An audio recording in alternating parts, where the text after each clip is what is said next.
2024 shapes up to be the year of the refreshes, and Alienware is following the trend and updated their massive 18-inch gaming flagship, the M18, with Intel's new Raptor Lake HX CPUs. Everything else is pretty much the same as we have already seen last year, but considering that the 2023 variant is still able to top the charts in our performance comparisons, well, that might actually not be a bad thing. That said, there are a few areas where competitors like the ROG Scar 18, the MSI Titan 18HX or even the just announced Blade 18 offer considerably more, at least on paper. So let us see if the M18 should be on your shortlist when shopping for a massive desktop replacement. As it should be, our sample comes with the fastest components available right now in mobile computing. Alongside the i9-14900HX, we get Nvidia's laptop RTX 4090 running at its maximum TGP of 175 watts, 32 gigs of RAM and a 2TB SSD. The display situation is a little tricky compared to the competition, which outfits their 18-inch flagships with mini LED panels across the board, while the M18 has to make do with a 16x10 QHD Plus IPS panel refreshing at 165 Hz. But at the same time, you have to keep in mind, and I cannot believe that I'm about to say this for an Alienware machine, it is one of the most affordable options in this form factor, undercutting even the ROG Scar 18 by a considerable margin, allowing you to spend the difference on a pretty decent external screen. Heck, compared to the MSI Titan or the Blade 18, you can even throw in one of these new QD OLED panels and still have some money left to spend on your Steam library. Again, when it comes to the chassis, we are dealing with the same dark grey exterior as last year, and as you might know, I'm a bit partial to Alienware's design.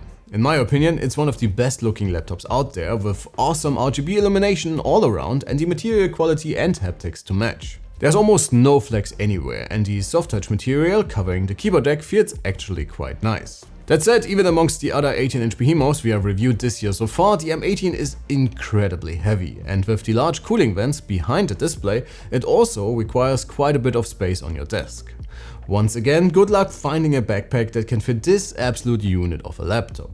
I/O is still class leading with a single USB-C 3.2 Gen 1 on the right, a pair of USB-A 3.2 Gen 1s, the audio combo port and an upgraded 5GB Ethernet port on the left, and a pair of USB-C Thunderbolt 4s, HDMI 2.1, a full-size SD card reader with excellent transfer rates and even a good old mini DisplayPort at the rear.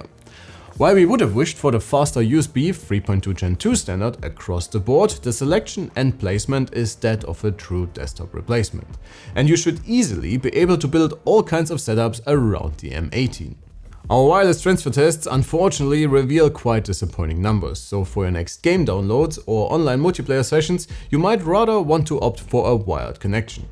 Again, the 2-megapixel webcam is barely alright, but that is also the case with the competition. Under the hood, the massive Alienware gives you many options to customize it for your needs.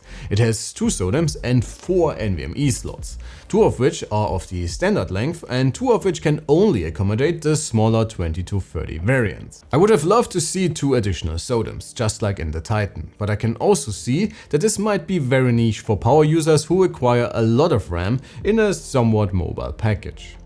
While Alienware offers the M18 with mechanical switches, we have to make do with the membrane variant, which is absolutely fine to be quite honest. You get a lot of travel, a very pronounced pressure point, satisfying feedback, and everything is organized in a convenient layout with standard sized keys all around. The touchpad is alright, but also does not offer a lot to write home about. Alright folks, let's talk display. Quite honestly, this might also be one of the biggest pain points of the M18. And while color gamut coverage is keeping up with the competition, brightness and contrast are somewhat disappointing, even compared to other standard IPS panels, and downright embarrassing compared to the mini LED equipped competition. Factory calibration is decent though, but if you are a content creator, you might be missing pre-calibrated profiles for certain color critical workflows. To be quite honest, I am unsure how to think about the display situation. While I really enjoy a good mini LED or OLED display for HDR games and movies, these displays aren't without issues as well. And if I were to get an 18-incher for myself, most of the time, I would have it hooked up to an external screen anyways. So the QHD display would not be a huge issue for me.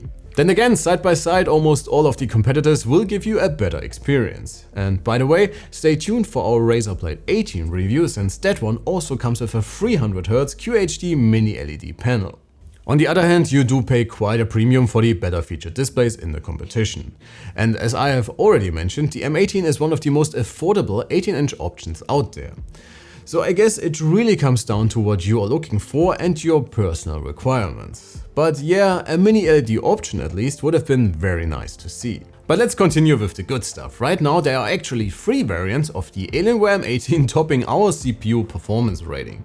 The AMD variant is the fastest, followed by the 2024 model. But truth to be told, the difference is only marginal, and when it comes to pure CPU grunt, all of the available high-end options will in the end perform roughly the same. The same story continues in our PCMark benchmark runs, and subjectively the M18 is an incredibly snappy system that will be a great and reliable computing companion for gaming and other workstation related tasks.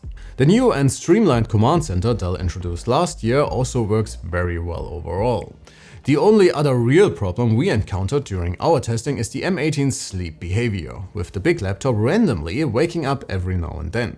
The 2TB SSD delivers excellent transfer rates and can maintain them without any throttling, even over the course of our torture tests. Circling back to the command center, while the M18 comes with a lot of different profiles, they do not really impact performance that much, but rather influence fan noise. In our GPU testing, there's almost no difference when opting for balanced instead of performance or even overdrive, but the massive Alienware is a lot quieter. There are 2 ways to look at this. On a more positive note, you could just put it in balanced mode and be done with it no matter what you're doing.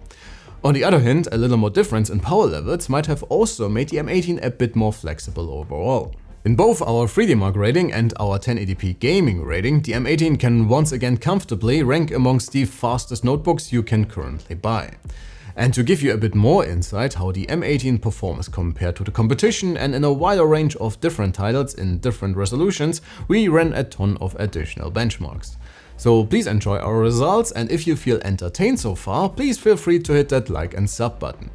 And if you want to dive deeper into all of our data for this puppy, please head on over to our written review. As I've mentioned before, fan noise is tied to the chosen performance mode, and in regards to performance end terms, you do not really gain a lot when venturing from the balanced mode at all. And truth to be told, the amount of noise you will get from the M18 is actually very reasonable, especially considering the performance numbers at the same time.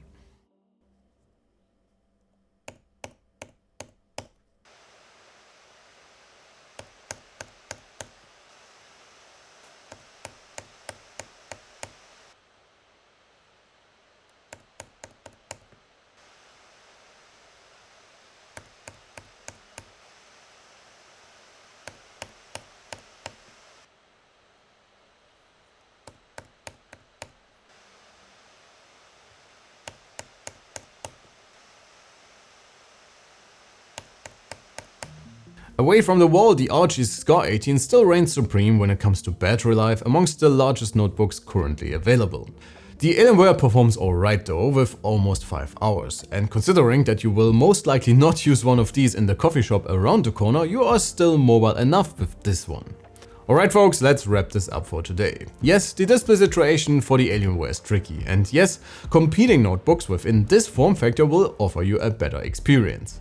But they also will cost you quite a bit more, so if you are fine with a standard IPS panel, can control the lighting in your room and generally have this one on your desk, maybe even connected to an external display, it might not matter that much. Especially since the M18 gives us absolutely no reason to complain about almost anything else. The chassis looks great, the port selection offers everything you could need and then some, and it's also one of the fastest notebooks you can currently get your hands on. But please folks, let me know what you think, sound off in the comments below.